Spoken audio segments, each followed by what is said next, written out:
Selamat datang kembali di channel Simple Fisika.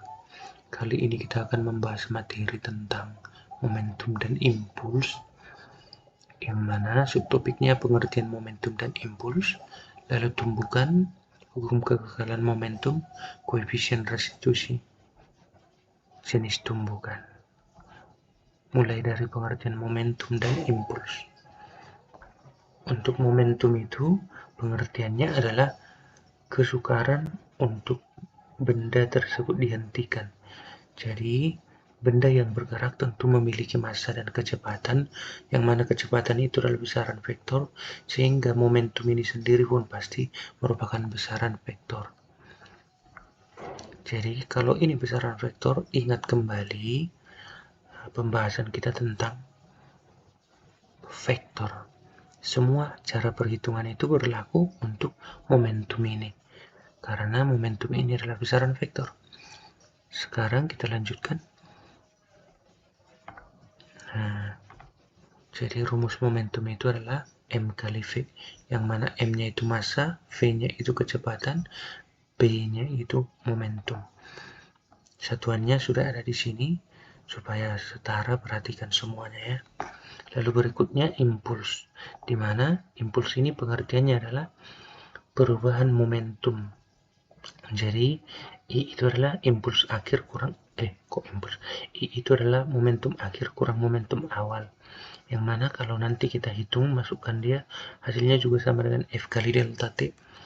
Jadi karena impuls ini sendiri dialami oleh suatu benda yang sama, maka masanya bisa kita keluarkan nanti, sehingga rumusnya bisa menjadi seperti ini ya. F kali delta T sama dengan M kali V akhir kurang V awal. Jadi karena rumus impuls adalah F kali delta T, maka pada gaya yang nilainya berubah-ubah, cara menghitung impuls tentu nggak bisa lagi pakai F kali delta T, melainkan pakai grafik, yang mana nanti semisal ini F yang vertikalnya, lalu yang horizontalnya S, lalu disajikan grafik seperti ini. Maka untuk menghitung impulsnya tinggal hitung luas grafiknya. Grafik yang mana? Yang ini. Nah itu, kamu hitunglah itu, berarti segitulah impulsnya.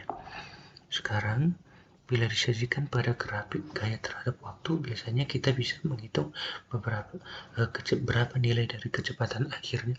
Artinya, kadang ditanya kecepatan saat di sini berapa, begitu.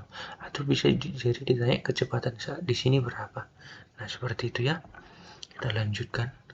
Untuk tumbukan itu sendiri berarti tabrakan antara dua benda ya, dimana pada tumbukan ini berlaku hukum kekekalan momentum, dan juga tentu setiap tumbukan punya yang namanya tingkat elastisitas tumbukannya.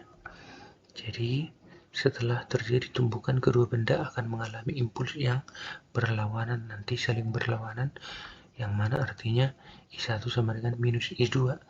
Kalau I1-nya adalah plus 10, berarti I2-nya pasti minus 10. Itu maksudnya.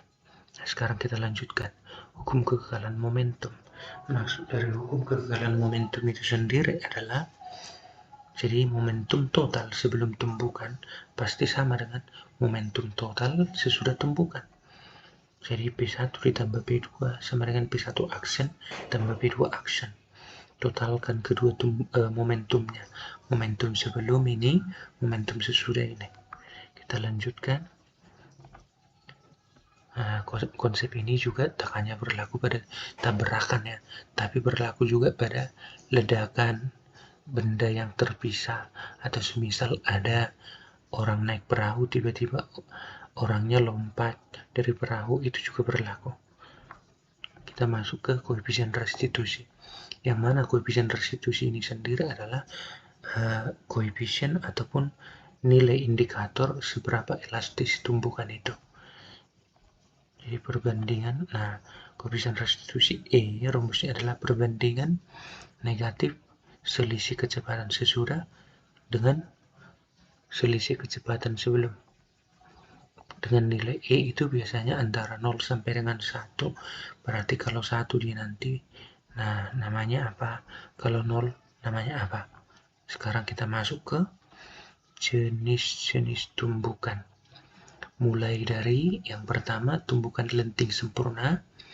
E-nya 1, berlaku hukum kekekalan momentum. Ingat tadi apa itu hukum kekekalan momentum? Berlaku hukum kekekalan energi mekanik. Artinya energi mekanik sebelum tumbukan sama dengan energi mekanik sesudah tumbukan. Nah, tumbukan lenting sebagian. Ini jenis yang kedua ya. Nah, biasanya E-nya ini berkisar antara 0 sampai 1, artinya mungkin sepersekian gitu, atau 0, sekian. Tentu berlaku juga hukum kekekalan momentum, tetapi tidak berlaku hukum kekekalan energi mekanik. Kenapa? Karena ketika dipertumbuhkan, tentu ada nanti energi mekaniknya yang berubah menjadi bunyi, berubah menjadi panas, kira-kira seperti itu. Sehingga energinya jadi berkurang atau lebih kecil. Tumbukan yang terakhir namanya tumbukan tak lenting sama sekali, yang mana sifatnya seperti ini, koefisien restitusinya 0, berlaku hukum kekekalan momentum juga, tapi tidak berlaku hukum kekekalan energi mekanik. Ingat, sifatnya tambahannya adalah setelah tumbukan benda saling menempel atau bergerak bersamaan, sehingga V1 aksen sama dengan V2 aksen, yang mana rumus menghitungnya bisa kamu gunakan seperti ini. Jadi, sampai di situ materi kita hari ini. Thank you sudah menonton. Jangan lupa kalau agak bingung di pause aja videonya supaya lebih mudah dipahami. Karena menurut saya ini sudah lengkap ya. Sekali lagi thank you guys. Sampai ketemu di video selanjutnya.